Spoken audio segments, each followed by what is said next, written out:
Welcome to Footprints in the Market. It is the very last episode of the first season of our new webinar, and I just wanted to start off by saying a massive thank you to anybody who's tuned in and listened to our series. The feedback on it has been more than we could have hoped for. It's been absolutely fantastic. So we're really happy that we could have made an impact within the industry, and that we have given marketeers some valuable content that they can use as golden nuggets in their career moving forward. I also wanted to say a huge thank you to all the speakers who've appeared on this very first season. It's been absolutely phenomenal to get the calibre of people involved in the very first season. It's been great, and we really appreciate the time taken to come on and to share your pearls of wisdom with the rest of us within the iGaming landscape. So you will notice that I don't have a guest speaker on with me today, and the reason behind that is what I thought we would do is just kind of do a roundup of the previous 7 episodes and just have some maybe further discussions around some of those key takeaways that we've had from the speakers, and cover some of the topics within that. One of the key topics for us that we certainly wanted to cover within this webinar series was emerging markets, and how affiliates and operators were making those decisions in terms of, which geographical locations that they were going to target, how they're going to do that, and the resource behind that, and the success metrics. So it was great to speak to Dan Shannon, who is the head of affiliate marketing at CBS Global, and he gave us some key advice in terms of how we do that. Unless you've got an unlimited budget or a massive budget and a massive team, I would look at maybe just picking 2 or 3 geos, which are quite simple to manage to start with. And then once you're making money, once the growth's there, once you see the market and then everything's kicking into place, grow the business, launching a new geo, make a big deal of it, big marketing campaign. We're moving into this geo, and that's the way I would do it personally, because it is, especially if you've got a small team or you're a startup, to work in multiple geos is hard work. I think Dan's bang on, and he's kind of hit the nail on the head with what he's saying. I think that definitely from an agency side, we've experienced that, we've kind of got affiliates and operators that are potentially biting off more than they can chew in terms of their geo-targeting. So I think the first thing that we need to understand is the first thing that we need to do is have expectations managed, and that there's a huge amount of work that goes into each of those locations. And there's a lot of thought process that needs to be behind it. There needs to be an understanding of how that's going to be resourced, and there can just be bits that people forget, and you think, this is a new emerging trend, we want to hop on it, we want to get there while everybody else is, and that's great. But if you do too much at the one time, then you run the risk of not being successful in any of those emerging markets. So you need to think about content localization. You need to think about, is your site multilingual? If it's not, how you're going to make it. Do you have a platform that is easy to manipulate, easy enough to make SEO friendly in multiple languages?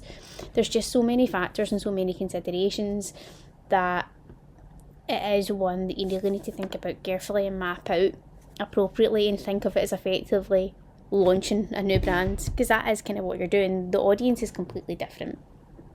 They all respond to different marketing messages. If you're sponsoring sports teams, for example, it'll be different ones. So it's all mini businesses within one, if that makes sense. And I think that's why Dan's right. I think you need to be really clear in where you're looking to target and stick to that.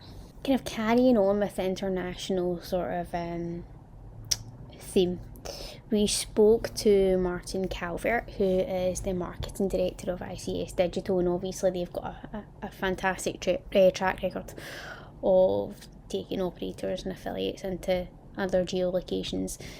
And this is kind of what Martin had to say about maybe some of the complexities within ranking into some of those geolocations depending on your individual scenario. Yeah, I think, for operators, there's certainly plenty of platforms that are just not flexible for SEO full Yep. stop.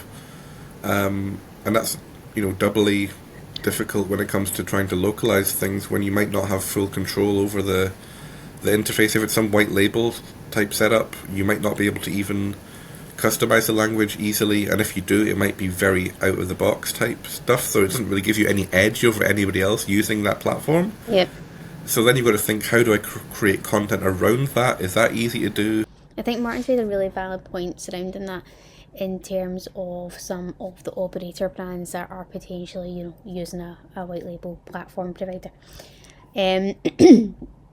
I think that there can be limitations and restrictions that you need to map out prior to any further geo-targeting, and kind of getting a handle on that and understanding what those restrictions mean and how it can impact more localised SEO and what you can do to navigate that.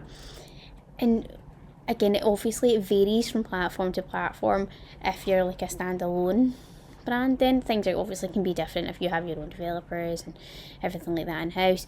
But for a lot of operators who are utilising another platform provider, you really kind of need to look into what you can do and what you can't.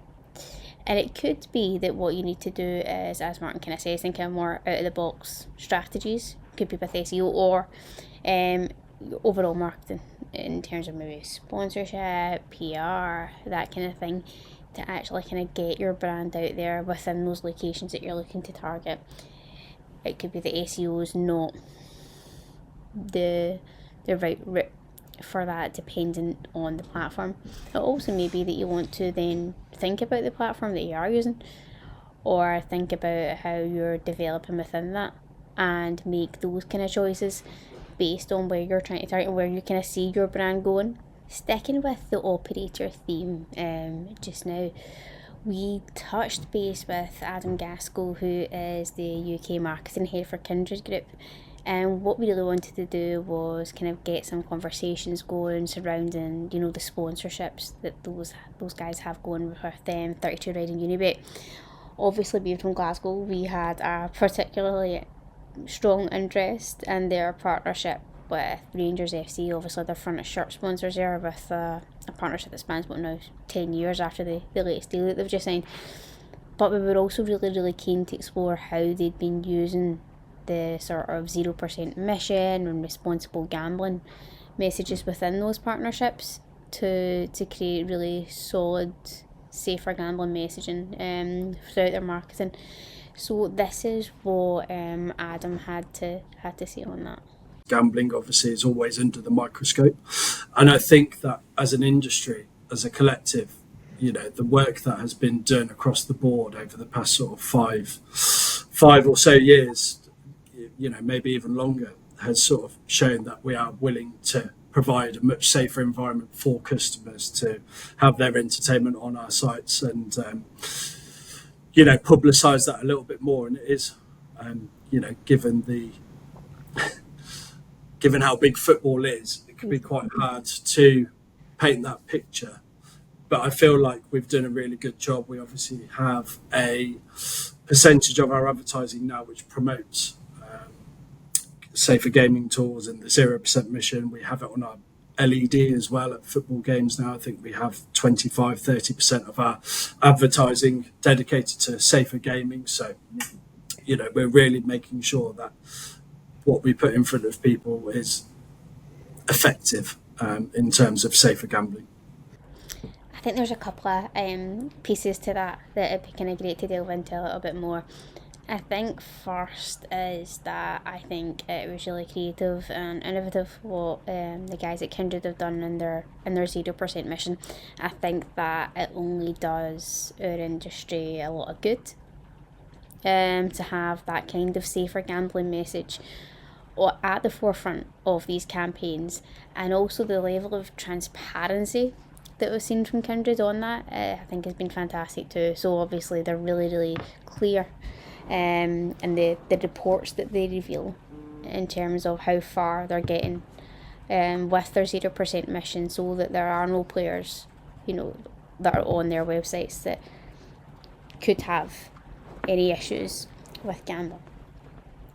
And second of all, I think that focal point on things being a true partnership is really, really critical to the success of sponsorships in general. And it isn't something that's just potentially, a vanity sponsorship of this is an SBL team or an APL team. Obviously, the front of the shirt will be changing for that shortly. And we want to get our logo out there. I think that much like anything, I think you're going to get much more success when you work collectively and collaboratively to make not just a difference with the advertising campaigns as well, but also to have those common goals achieved. I think Adam gave a great example in terms of the team talks with the Rangers and what the guys were doing there, and I think to support those types of initiatives, I think will only go a great way, not only doing something that's community focused, but it'll also go a long way in terms of their relationship with the clubs, because they're showing an interest in a lot of the things that they're doing. They've got that social impact at the forefront of their minds, and it'll go a long way to them wanting to give back too, so that there's like a mutually beneficial sponsorship partnership rather than just this shopping list approach of you can have this is the fee and boom, and that's it. I think when you have partnerships that are more collaborative, then you are more likely to get some great activation ideas and get them executed effectively. I think moving on from that, but still kind of keeping in line with the sponsorship side of things, we spoke to Jamie Mitchell. He is the commercial director of Game Changing Media, which is a sister company actually at Digital Footprints, where we are solely focused on sports marketing and sponsorships and getting those activations right and kind of getting those partnerships right that we were kind of talking about with Adam. So Jamie's kind of background is he was a professional footballer, played for Scottish Premier League teams, and he can give us a little bit of an insight as to what it's like from a player perspective, as well as now what it's like from that commercial and marketing perspective. Not much has changed since I played, so the commercial teams and everything seems to be exactly the same as when I played. It seems surprising to me that the football world and the sports world, when a lot of it is to do with we need money, we need different income generators coming in, that they can't see, or some of them struggle to see and maybe take the blinkers off a wee bit, that the opportunity is there if they used a specialist sporting agency, not only the iGaming world but in general marketing as well. I think it was really interesting to hear that, probably won't go into the amount of years it's been since Jamie's played, but obviously a wee while ago he's seen that nothing's changed in that commercial landscape, and that's kind of part of what we are trying to do differently as a specialist sporting agency, to make sure that there is that mindset shift, so that these commercial opportunities don't solely lie within trackside advertising boards and programme adverts and all that kind of stuff, where there's limited reach, but we are more creative with their activations, so we can actually get some real serious brand building done, but also so that we're able to measure the impact of those. And I think that's a key thing. I think that what we really need to do as an iGaming industry and as marketing in the whole is make sure that we're really making data-driven choices. So using those digital analytics to understand what's working, to understand where we need to improve, and make those proactive changes so that we're constantly improving on what we're doing. We also had the pleasure of speaking to Niamh Gallagher, who is their marketing manager at Mindway AI. Niamh's got a wealth of experience within the industry, and it was actually really interesting to hear her thoughts, both on obviously how they market Mindway AI, but on marketing the industry as a whole.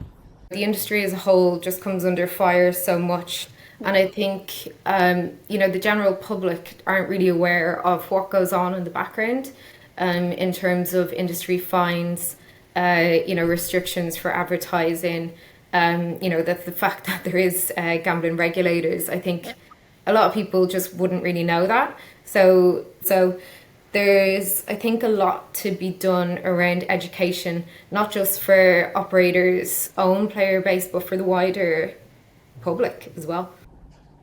Yeah, absolutely, 100%. I think there is a lot to be done in terms of educating the general public on what we're trying to do as an industry and on our safer gambling initiatives, so that they are completely aware that what we're trying to do is make sure that it is an environment that's safe for everyone. And I think operators like Kindred are, doing a really, really good job in helping us do that. And I think from an industry perspective, to have more affiliates and operators really, really pushing those messages out there could potentially change that narrative and to change those negative connotations that are attached to the online gambling industry as a whole, and kind of create more fruitful partnerships across the board.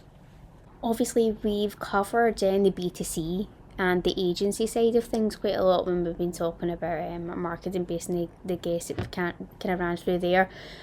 But marketing from a B2B side of things within iGaming can be a completely different kettle of fish for obvious reasons.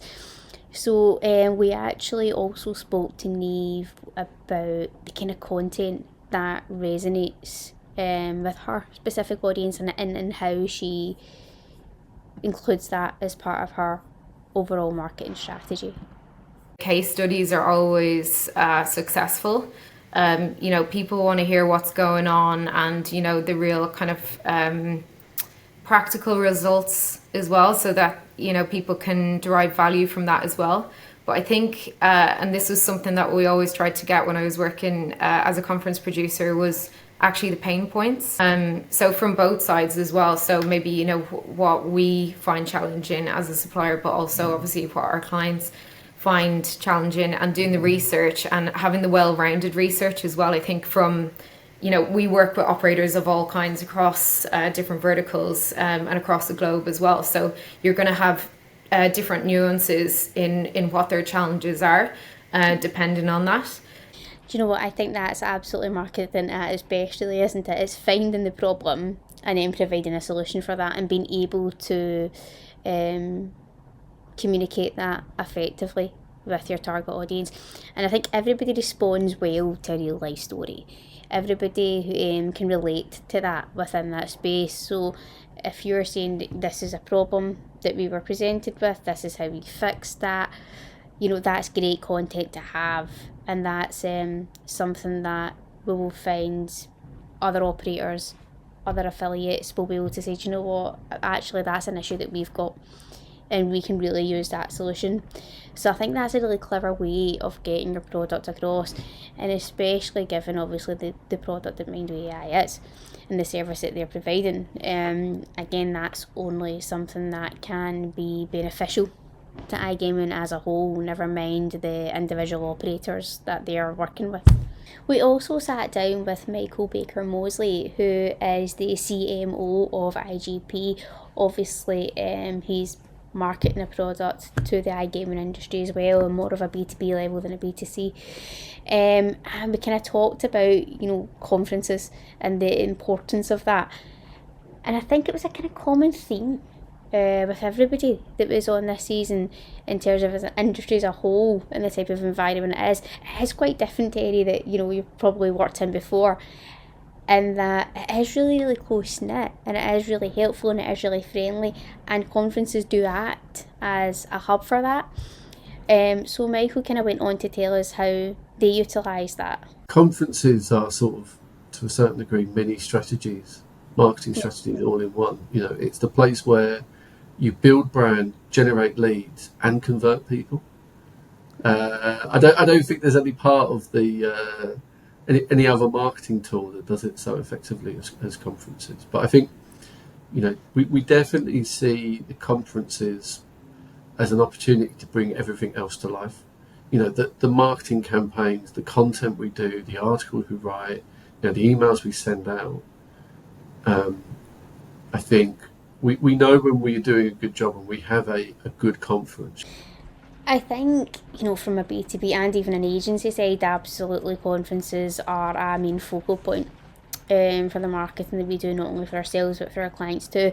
I think that when we have any discovery sessions with service providers within the iGaming space, conferences are always a key marker and a key date set in place, and there are specific KPIs and objectives that they're looking to get from that. So a lot of the marketing ties into the lead up of those, what we're doing in time for those, stands that are there, the marketing collateral that's there. And it's also good to create a wee bit of a spectacle at the conferences from a social media and digital pick-up point. So I think that to have that as a focal point is 100%, the right way to go. And I think not only from an acquisition perspective, but from a retention perspective too.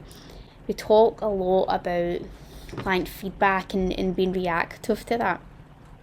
So because obviously we're in a industry where we're lucky enough that geography has no bounds and a lot of conversation can be had via Skype and Teams and Telegram or whatever, we do have that opportunity to all meet at central locations. And although people can always say it's very conference heavy, there is always one going on, I think that there really needs to be, and I think that and that's exactly the reason why.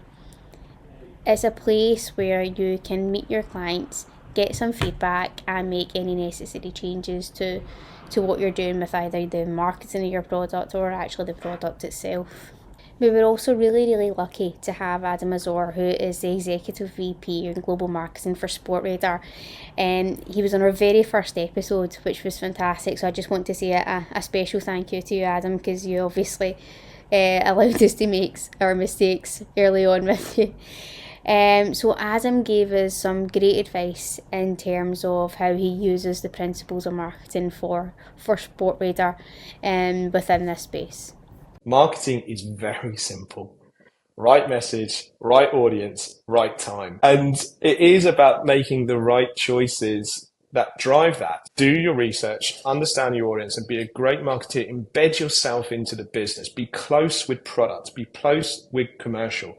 Listen to people. Meet the clients, actually speak to them, have a conversation. I definitely think there's a couple of elements of that to pick up on. I think it was very, very clear from any of the conversations that I'd had with Adam that his knowledge of the product that he's pushing is absolutely amazing. So when he's saying, be close with the product, I think you really, really need to be. You really need to understand the mechanisms of it, how it works, what problems it solves, and how it can make somebody else's life easier. And I think those things can be taken for granted, it can be oversimplified, but I think that's really where we need to be at. And the kind of second thing you'd obviously mentioned was, speaking to the clients and kind of being close with them as well. And I think that's something that potentially is often given to the business development team and the customer relations team, but also it is critical that marketing's involved in that as well, because otherwise how can we get that messaging right if we don't know what the pain points are, if we don't know what's positive, if we don't know what's negative? How can we really outlay the messaging that we really need to that will resonate with them and turn them into our clients of the future? So we've ran through kind of some of the key messaging within that, but as I say, there's obviously individual episodes for each of those key speakers, and feel free to delve a little bit deeper into each of the topics. And we've got all of those episodes available on our website. They're also featured on SBC. We want to say a big thank you to them as our publishing partner to get those out. And listen, if you want to get involved in season 2, please feel free to get in touch.